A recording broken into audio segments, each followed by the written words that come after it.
Voting is underway in the first round of France's presidential election. The incumbent, Emmanuel Macron, is seeking a second term. He wants to be the first leader to be re-elected since Jacques Chirac 20 years ago. But he's facing a stiff challenge from the far-right's Marine Le Pen. Francis Collings is keeping an eye on this election for us. He joins me now from Paris. Francis, voting stations have been opened for just over 2 hours in France. It's still quite early in the day, but really a lot at stake here for politicians in this first round.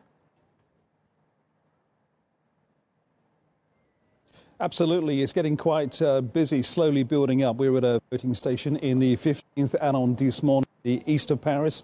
It's actually where the mayor of Paris, Anne Hidalgo, cast her vote earlier in the day. It's the socialist candidate in this election. That may be the last mention we have of Anne Hidalgo in connection with the election, because she's very, very low.